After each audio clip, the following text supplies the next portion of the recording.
Hi friends, welcome to my channel. నేను జ్యోతి. Friends, మునక్కాయ tomato ఉల్లిపాయ అనే కాంబినేషన్ చాలా సూపర్గా ఉంటుంది. ఈ మునక్కాయ ఉల్లిపాయ టమాటా అనే రెసిపీని మనం రైస్లో కానీ, రొటీస్లో కానీ, చపాతీస్లో కానీ తీసుకుంటే సూపర్గా ఉంటుంది.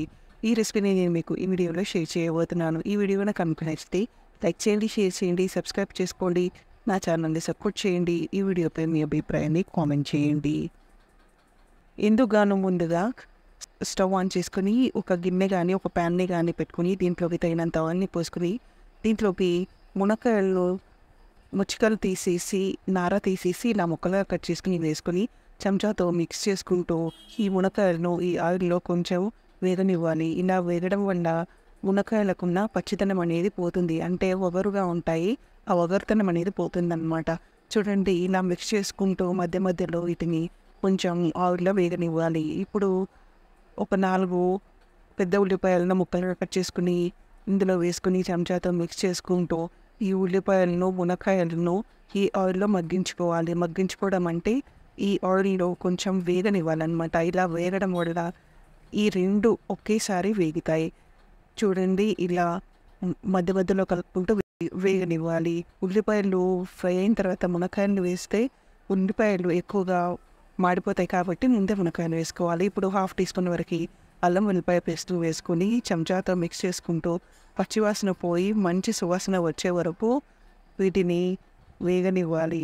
ఇలా వేగడం వల్ల అల్లం వెల్లిపాయ పేస్ట్ మంచిగా వేగి టేస్ట్ చాలా బాగా వస్తుంది.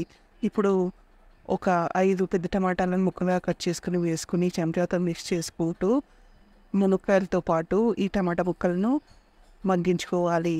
మూత పెట్టేసుకొని ఈ మిశ్రమం మొత్తాన్ని కొంచెం మగ్గించుకోవాలి అంటే ఉడకనివ్వాలన్నమాట. మధ్య మధ్యలో మిక్స్ చేసుకుంటూ మధ్య మధ్యలో ఉడకనిస్తూ మూత పెట్టుకుని ఇలా మిక్స్ చేసుకుంటూ కొంచెం ఉడికించుకుంటే మన టమాటాలు అనేవి మెత్తబడిపోతాయి అన్నమాట. అలా మెత్తబడటం వల్ల మనకు గుజ్జు అనేది చాలా వస్తుంది. ఇప్పుడు 1/4 టీ స్పూన్ పసుపుని, 1.5 టీ స్పూన్ కారాన్ని, తగినంత ఉప్పును వేసుకొని చెంచాతో ఒకసారి పదార్థాలన్నీ మునక్కాయలకి, ఉల్లిపాయలకి, టమాటాలకి మిక్స్ అయ్యేటట్టు బాగా కలిపేసుకొని మూత పెట్టేసుకొని కొంచెం మగ్గనివ్వాలి.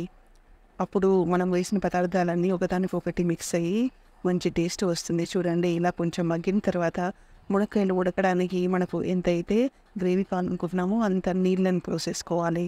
ఇలా నీటిని పోసేసుకుని ఒకసారి మొత్తం కలిపేసుకుని దీంట్లోకి 1 టీ స్పూన్ వరకు ధనియాల పొడిని వేయాలి.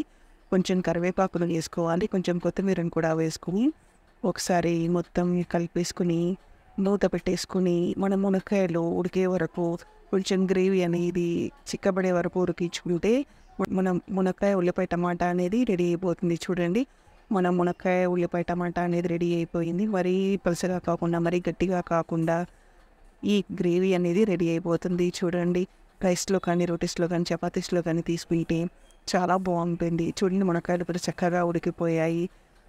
ఈ కూర అనేది మనము చిన్నపిల్లలు కానీ, పెద్దలు కానీ పెట్టవచ్చు. ఈ మునక్కాయ అనేది సింపుల్గా ఉండి ఎంతో రుచికరంగా ఉండి మనకు అత్యధిక ఫైబర్ ఇస్తుంది.